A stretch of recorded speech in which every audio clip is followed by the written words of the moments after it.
Una nating topic mga kaibigan, PNP Titan Security for Nazareno 2025. Ito ay article ng GMA News Online. The Philippine National Police said Sunday it has implemented its security preparations to ensure public safety during the traditional Translasyon for Nazareno 2025. So, naghahanda ng PNP para sa seguridad ng mga deboto para sa January 9, tama ba? Oo, January 9 ang translasyon. Okay, ito ang sabi ni PNP Chief Police General Romel Marbil. Translasyon is a profound expression of faith and devotion. The PNP is fully committed to safeguarding every devotee, dedicating all necessary resources to ensure peace and order during this sacred occasion. Dapat talaga ano yun natin seguridad dahil maraming deboto ang... Naku, inaakyat pa yung ano. Diyos ko.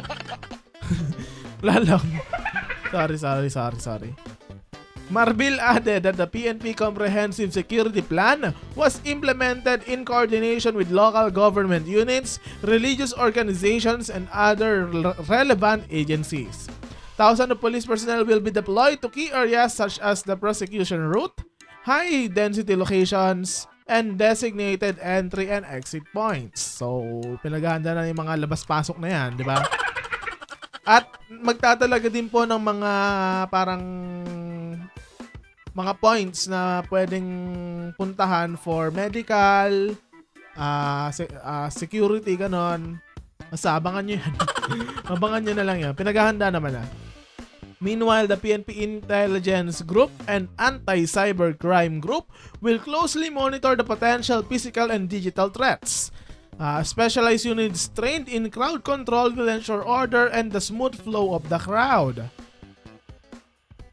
Muna tayo dyan. Excuse me po! Medical and quick response teams will be on standby for emergency. So, ayan yung mga naka-standby. Sinasabi ko, meron mga points dyan. Ewan ko lang kung saang part ng direction o ng ruta yung mga points na yon. Pero meron yan. Tanong-tanong. Sorry. To minimize traffic disruptions, the Highway Patrol Group and local traffic enforcers will manage traffic flow and implement rerouting schemes for devotees and the general public. So dahil nga may mga isasarang sarado.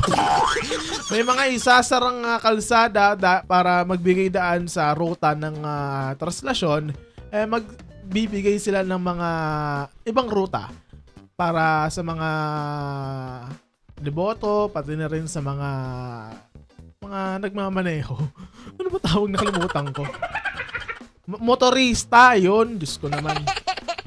The PNP also reminded the public to adhere to security protocols and avoid bringing prohibited items such as sharp objects. Lalo na yung mga alak. Diyos ko, may mga nakikita tayong memes dati na may dala silang alak. Wag na po sana. Diyos ko. Okay. Ito ang sabi ni PNP Marbil. We call on devotees and the public to cooperate with security protocols, report any suspicious activities, and prioritize safety. Your vigilance and cooperation are vital to the success of this event. Okay.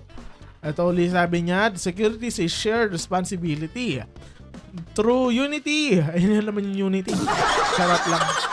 Tama naman, dapat makiisa tayo para walang mapahamak, di ba?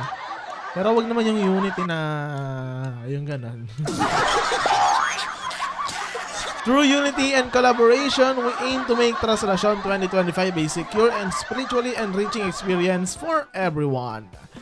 In 2024, over 6.5 million devotees participated in the first Translasyon after a 3-year hiatus due to the COVID-19 pandemic. At isa pa inaabangan ng mga tao, mga kaibigan, is kung gaano kahaba o katagal aabutin ang paglilipat ng Poong Nazareno. Kasi nung mga nakaraang taon ay umaabot ng isang araw yung paglilipat. So, yun din yung inaabangan ng iba. And hindi na po Itim na Nazareno yung yung tawag. Jesus Nazareno ata kung hindi ako nagkakamali. So ayan, ano naman masasabi nyo sa paghihigpit ng PNP para sa paghahanda sa 2025 Translasyon? Comment down below.